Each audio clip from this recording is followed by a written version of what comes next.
What's the difference between this year and last year?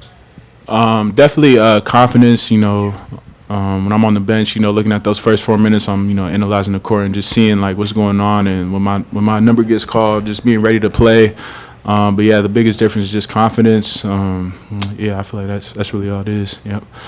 Gicarri, just what you guys were able to do, forcing turnovers, generating offense off of defense. How big of a difference is that this year versus last year? You have Daniel blocking shots. You guys were forcing turnovers on the perimeter that really got into your offense quite a bit. Yeah, definitely. How important is that? Yeah. Just like you said, it's a big help. We can get out and transition more. Just gives us more opportunities to get easy buckets, and when we get those easy buckets, we can set our defense and then just do it all over again. So I'm glad to have Daniel and Oscar with us, so we can have big fives out there that can protect the rim and help us out a little bit more than last year. So I think that's a good help. Daniel, you got a nice ovation when you came in. Home crowd hadn't seen you in a while. You talk about, I guess, that first surge that you had, and I guess it's kind of how you were feeling and the way you were able to affect the game, and how that came about. Yeah, it's obviously great to be back.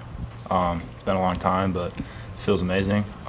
Just kind of go out there and play as hard as I can. Just do whatever it takes. Staying with Daniel, just being as active as you were, was it kind of a process playing at that level, playing with that activity level, playing that hard, having that energy? What do you mean by process? Well, just kind of coming back from the injury, having not been out there for a while. Yeah, especially 3 or 4 months ago, I wasn't really feeling my full quickness and speed, but now I'm 100%. I feel great. Yeah, I'm really moving around well, I think.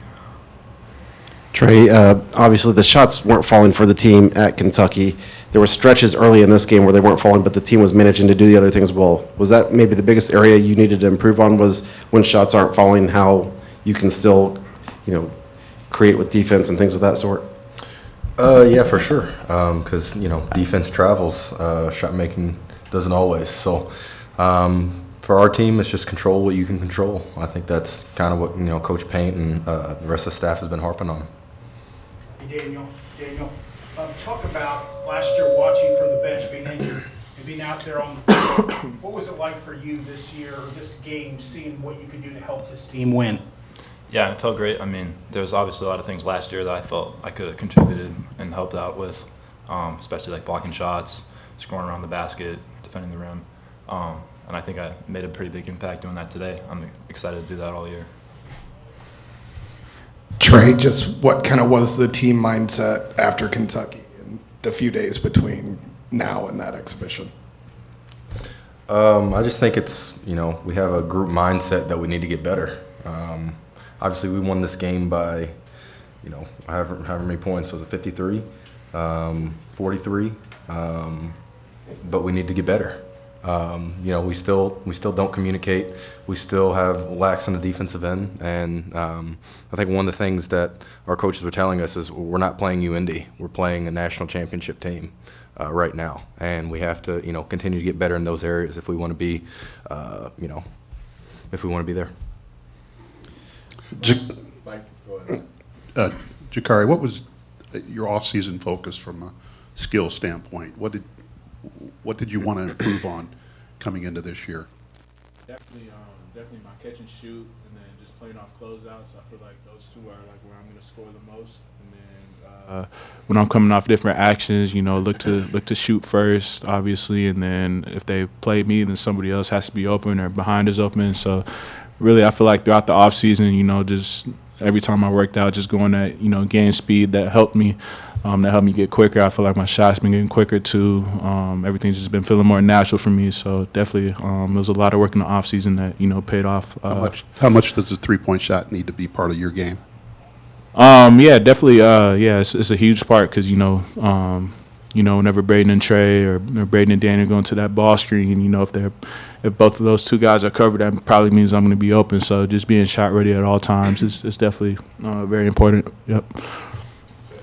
Gicarri, Matt mentioned the other day that one of your goals going into this year was to start. Whether you start or not, if you play like that, you're going to get minutes. Is that kind of the mindset you have to take now? Is if I come off the bench and play well, you're going to have to leave me in the game. I'm going to get starters minutes, basically. Yeah, definitely. Starting, not starting, just, you got to have a mentality, just, play hard for however many minutes that you get without the game. That's what the coaching staff taught me. If I get 8 minutes in the game, I still got to play hard. If I get 20 minutes, I got to play hard the whole time. So, whatever happens throughout the game, just play my maximum effort every single time. That's my approach. Hey, Trey, what's it like? The starting five was on the bench watching the second team out there that could be starters everywhere. But what was it like for you guys sitting over there watching them compete at the highest level? I mean, for me, it's super exciting. There's a lot of pressure, especially last year. It felt like when certain people left the floor, there's more of a drop off. We just don't have that here. The people that came in today, both of these guys right here, I mean, they were the difference in the game. And when you have, like you said, all 5 starters on the bench, and your second unit is, extending the lead, it means you're a really special team. Trey, you got a taste last year of what it would be like with Daniel on the floor and how that would help defensively. Just how's that feeling right now? How is that dynamic playing into what you guys need to accomplish defensively? Yeah, I mean, I told him coming after halftime, just the way that he's affecting shots, even if he's not. I don't know how many blocks he got today, 2 blocks today, but even when he's not affecting shots, it's still, people are still scared to go up. He's done a tremendous job of just altering shots and providing us a defensive presence that we just didn't have last year. Thank you, guys. Thanks, guys.